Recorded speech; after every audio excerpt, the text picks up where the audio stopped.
Hello there.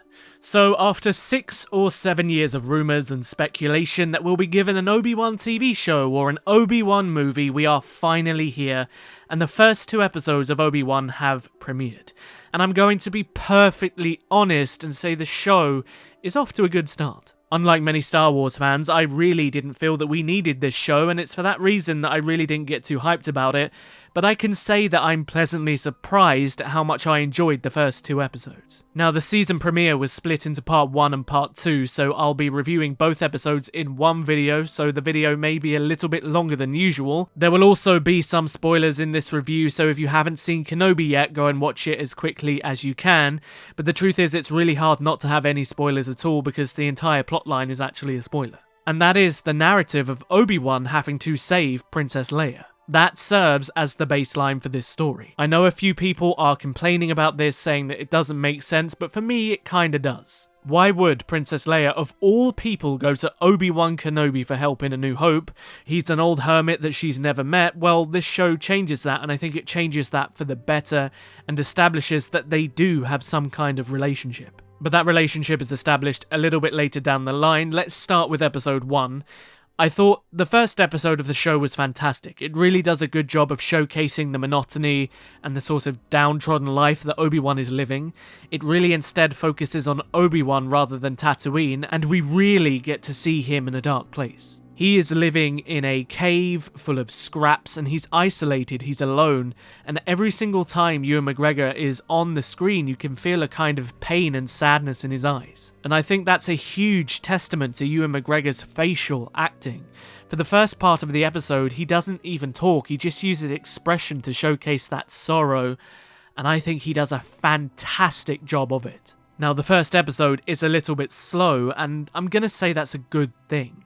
Nothing major in the episode really happens, apart from the Inquisitors showing up, and of course, what happens to Leia at the end of it. But other than that, it is essentially an episode that's delving into the isolation and the sadness of Obi-Wan Kenobi. He is an old man watching over a boy whose uncle hates him clearly, and you can see that level of overprotection that Owen gives to Luke. And I absolutely adored how they flipped this onto the other side and they actually showcased Princess Leia's kind of gilded cage. I thought this was done really, really well, and I noticed it immediately, and I felt that that was very explicit in their intent. We only see Luke for a short period of time, but we already kind of know how he grew up, and I feel like we didn't need to see him more than we did. Whereas Leia, we don't really know anything about her as a child, and I think the first episode just does a fantastic job of capturing the essence of who she is. The kid that they got to play Leia in this show, she really does a good job of capturing what makes Princess Leia Leia. She is extremely snarky, she is sarcastic, but she's also extremely focused on people, even as a child. And the way that they show her trying to constantly escape to get away from her parents and the confines of being within this high-class family, I thought was such a good touch when compared to Luke. They really did a good job here to kind of show a twisted mirror of the two twins living entirely separate lives from entirely separate classes and backgrounds, and while one is stuck on a barren rock with barely anything and overprotective parents, the other is stuck on a luscious, beautiful planet with too much of everything she needs.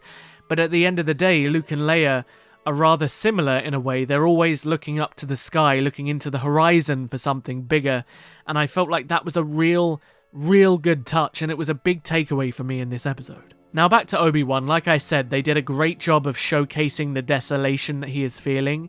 He is constantly having nightmares of everything that happened during the Clone Wars, although no significant flashbacks, and he is desperately trying to get advice and to hear from Qui-Gon Jinn because he feels lost, and yet no matter how hard he tries, he doesn't get anything back. And I really do hope that this is kind of a tease that we're going to see Liam Neeson sort of towards the back end of the show, because I think he deserves to be part of it. But there is one specific thing that I thought was kind of surprising, and that was the brutality of this episode. The Inquisitors are introduced, and they are introduced in a way that makes them kind of scary. They are going around threatening people, they are cutting off people's arms just for kind of fun, and they are hanging people in the streets of Tatooine. And I think it's a good thing to make these villains seem scary. However, I am not liking what they're doing with Reva's dynamic and the other Inquisitors, and this is one of my big criticisms. Reva is arrogant, she is hot-headed, and she's doing what she wants to do, and she goes against the Grand Inquisitor to do this. And for me, that just doesn't seem like the right thing to do. Reva is obsessed with finding Obi-Wan, and that's not established in the show just yet why, but she is constantly going against the Grand Inquisitor's back, and something happens in the second episode that just kind of bewildered me a bit, but we'll get there. As for the Grand Inquisitor himself, I still don't like the design. I like what they're doing with his eyes, how they're changing colour constantly, but I think that Jason Isaacs should have had this role, but that's not to say that Rupert Friend isn't doing a good job with it, but I'm just not enjoying how they're making him look like an incompetent fool because his underling is not doing as they're told. The show is not doing a good job of making the Grand Inquisitor feel grand. This could change as we move forward, but again, like I said in episode 2, it seems like that's not going to happen. As many of us know, in the Star Wars universe, it's clear that few people know who Darth Vader truly is, and yet Reva is one of them and is somehow going against the Grand Inquisitor to find Kenobi for Vader, and I just kind of think this is silly that the Grand Inquisitor is made to look like some kind of idiot in that process. Also, another nitpick of the show is that if Reva does know who Anakin Skywalker is, why in the name of God would she not be able to find Luke Skywalker? It's shown later in the show that she literally pulls information from people's minds, and she actually interrogates Owen in the middle of the first episode, so I find it kind of odd that she didn't discover Luke's name or even attempted to read Owen's mind in that process. And additionally, there's a Jedi that they are hunting on Tatooine specifically, and this Jedi manages to find Obi-Wan within about 3 seconds. It's not explained who this Jedi is. However, he knows that Obi-Wan is on Tatooine, he manages to find Obi-Wan in the middle of the desert, and then he is just killed off by the Inquisitors just like that. Again, another nitpick, but there are certain connecting points in the story that I just don't think add up here. If this Jedi can just find Obi-Wan in the middle of nowhere and the Inquisitors can find him, why can't the Inquisitors find Obi-Wan? These two things were just kind of glaring to me, but nitpicks aside, the show is beautiful. This show is a huge cut above the Book of Boba Fett for sure, and it all looks fantastic. The CGI is a huge standout, which is brilliant, which can't be said for some other Disney Plus shows, and the general aesthetic of Star Wars is truly there. Also, I have to say that I absolutely love Obi-Wan's theme that John Williams has made for him. John Williams is on record saying that he was upset that he never got to make a theme for Obi-Wan Kenobi specifically, and he does that in this show, and it is great. But another nitpick with that is that the music of John Williams feels out of place at times because the overall score doesn't quite match the brilliance of John Williams' music. So where you will have this beautiful orchestral John Williams piece playing at certain moments, another composer comes in to fill the gaps and it doesn't quite hit the same mark. But that again is just a kind of nitpick, and the audio is great overall. Now the episode ends with Leia getting kidnapped by some bounty hunters or smugglers, and this makes perfect sense since she is the future princess of Alderaan, and she is constantly running away and into a forest to get away. But this is actually just Reva using Bail Organa's relationship with Obi-Wan to essentially draw him out. As for Reva herself, it seems like she is the main villain aside from Darth Vader, but I like how villainous she is. She has a kind of venom about her, and the actress does a good job of making you dislike her. But there's definitely something more there, and there's more nuance to her actions that I think we're led to believe at the moment. There's a kind of vendetta or a kind of debt to be paid, but we don't know what that is. But like I said, my only real problem with her is that she's just allowed to overshadow the Grand Inquisitor, or make the Grand Inquisitor look like an idiot so that she can look better in the eyes of the viewer. And the thing is, you don't need to do that. You don't need your side villain to constantly undermine what should be considered to be the main villain until Darth Vader enters the mix, of course, but it seems like they're going with Reva as the main villain instead. Bail Organa then contacts Obi-Wan and he's like, listen, I need you to find Leia, and Obi-Wan reluctantly agrees after he finds the Jedi that found him hung by the Inquisitors, and then we cut to black. The episode was a solid 55 minutes long. It felt like there was time to tell the story, to let it breathe, and the characters to develop, and I really enjoyed what they were doing with it. And I think what they established in the first episode is a good foundation for where Obi-Wan is mentally, the character of Princess Leia as a child, and the general villainous intent of the Inquisitors. And then we move into episode 2, and while I enjoyed episode 2, I didn't like it as much as the first one. Episode 2 commits the exact same sin that almost every single Disney Plus show has done, and that is, it is too damn short. The episode is under 40 minutes long, and it just feels rushed. I absolutely enjoyed the visuals of this episode. I can't remember the planet's name, it was quite obscure, but it felt like Nar Shaddaa. It was bustling, there was colour and vibrancy, but it was also run down in a certain way that I just thought was beautiful to look at. There was so much variety in the aliens and all of the creatures on show, and I just thought the whole place was brilliant. But the story just flies itself through this whole area within the space of like 10 minutes, and Obi-Wan has already found Leia, and I just would have liked a little bit more time on this planet to explore that underbelly, to see how Obi-Wan maneuvers through the crevices and the cracks of the criminal underworld, and I felt like this was a missed opportunity. One character in this episode is a man posing to be a Jedi, but he's actually tricking people to make money off of them, which I think is a great concept.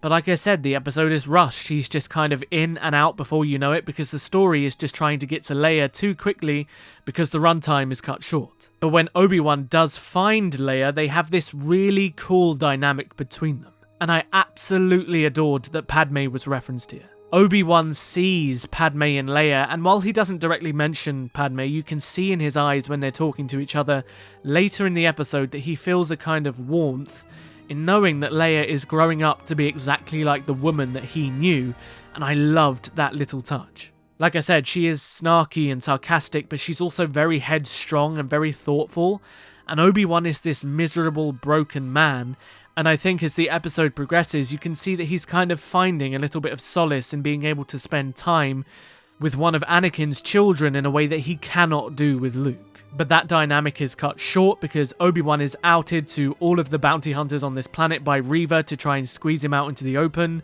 and this kind of forces a goose chase where Leia runs away from Obi-Wan thinking that he's a bounty hunter, and he's then chasing her through the streets while bounty hunters are chasing him. There's a few fight scenes here where Obi-Wan is clearly shown to be a bit rusty, and then he finally reveals to Leia that he is actually a Jedi by using the Force to save her from falling off a building.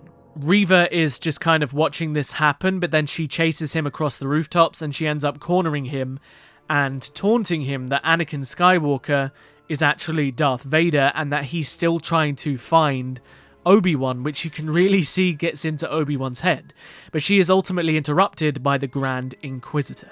And this one specific scene just kind of boggled my mind. The Grand Inquisitor essentially tells Reva that she's stepping way out of place and that he will deal with Obi-Wan, and then Reva just stabs the Grand Inquisitor and tells him to do one, and I thought to myself, why do this? He is the Grand Inquisitor. He is directly in command of the Inquisitores under Darth Vader. Why do you need to make him look like a weak, foolish moron? I thought the whole point of this show was to show the Grand Inquisitor being a badass in the same way that he was in Rebels at times, but this show just does the opposite in making him look so unbelievably pathetic. Why would Darth Vader trust Reva to find Obi-Wan and not the Grand Inquisitor? And why would Reva think she has some kind of jurisdiction over the Grand Inquisitor to find Obi-Wan for Vader when the Grand Inquisitor is literally the second in command?